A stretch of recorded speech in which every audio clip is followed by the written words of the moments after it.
So picture this.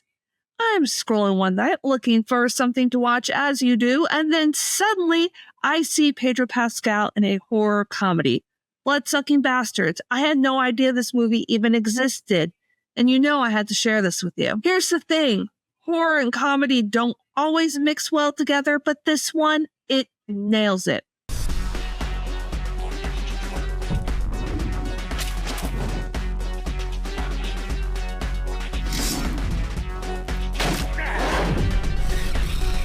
Hey everybody, welcome back to Retro Horror School, where we discuss, dissect, and analyze retro horror from the 1970s through the 2010s.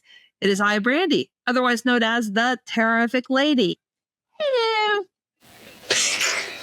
And before we dive in, a huge thank you to all of my supporters out there. However you choose to support, it means the world, and it keeps me making new horror content every day. So, Pedro Pascal, horror comedy, Bloodsucking Bastards. Let's get into it.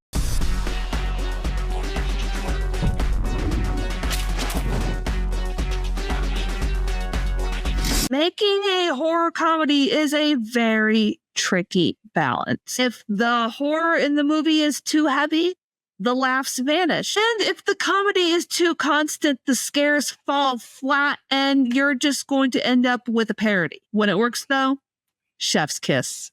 The horror sharpens the comedy, and the comedy gives you just enough relief to make the horror hit that much harder. You laugh, then you remember, oh wait, I should be scared right now.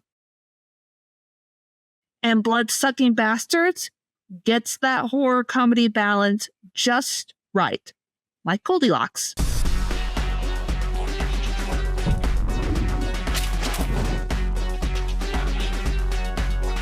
So Bloodsucking Bastards is basically the movie The Office meets Vampire Infestation. Pedro Pascal is criminally underused, but undeniably sharp here. Pedro plays Max, who is a no-nonsense executive.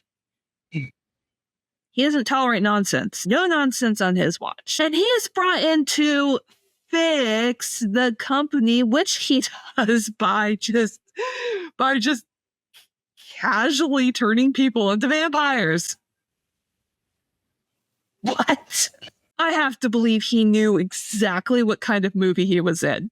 And sometimes he plays it completely straight, which just makes it even funnier to me. Like, hello, sir, you're undead, you're orchestrating a bloodbath, and you're still concerned about getting $1 million in sales? There's a speech he gives upon joining the company, which is, it's different. Sales is seduction.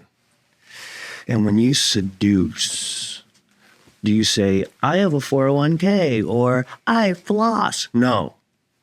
You say, I love you. Then you got the scenes where the character of Evan, who is one of the main protagonists, catches on to all this vampiric nonsense. And Pedro just diffuses it all with a kind of casual raise of the eyebrow, a little wink, or just the most casual smirk you have ever seen. That balance of charm, humor, and deadpan menace is exactly what makes his performance stand out.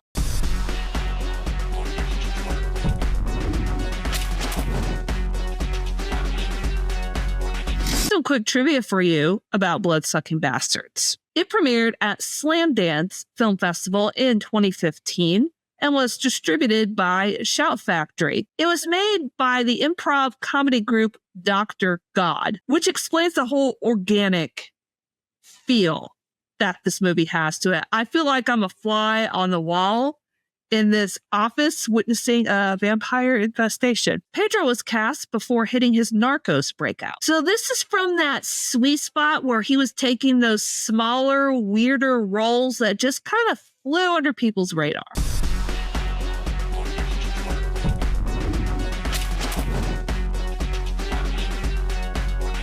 The 2010s were huge for indie horror. Slower burns, original monsters, and a lot of social commentary baked into the scares. Studios like Blumhouse and IFC gave filmmakers more creative freedom, which is exactly how you get something like Bloodsucking Bastards. It's corporate satire wrapped in vampire chaos, and it is a reminder that corporate jobs will drain you dry if you let them.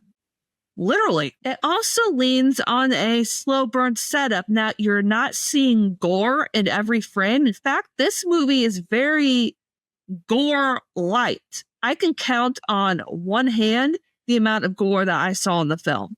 There's plenty of blood, though. Buckets of blood. Which makes sense, considering it's a vampire movie. Also, most of the vampire conversions, they happen off screen, so you don't really get to see people get turned, except in a flashback later on in the film. So there's not gore in every frame, and the conversions pretty much happen off screen. Instead of multitudes of gore, you get really absurd moments. Like, for instance, an office meeting happening right in the middle of a vampire fight.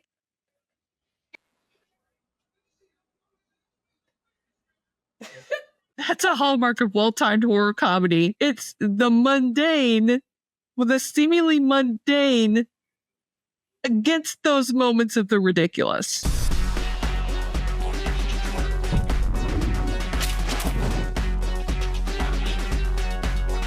Most horror comedies fail because they either get gritty with the jokes or they tend to forget that they're supposed to be a horror comedy. You have to have horror to go with comedy, and some horror comedies forget that. This movie keeps that ratio tight. There is a good balance of horror to comedy. Pedro plays the perfect, charming villain. He is dismissing vampire conversions, sweeping it under the rug, treating it like it's not a big deal, like it's just an average bad quarterly report. And the heroes fight vampires with office supplies.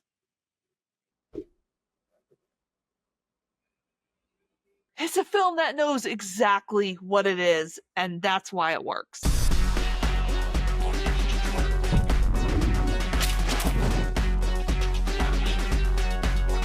So if you want a horror comedy that gets that balance right, and you want to see Pedro Pascal in a role that you probably missed, like, I didn't even know this movie existed until recently, watch Bloodsucking Bastards. Yes, Pedro was very criminally underused, but all the performances in the film were superb. Now it's your turn. I want you to watch the movie. I'll have the link to where to watch it in the description below.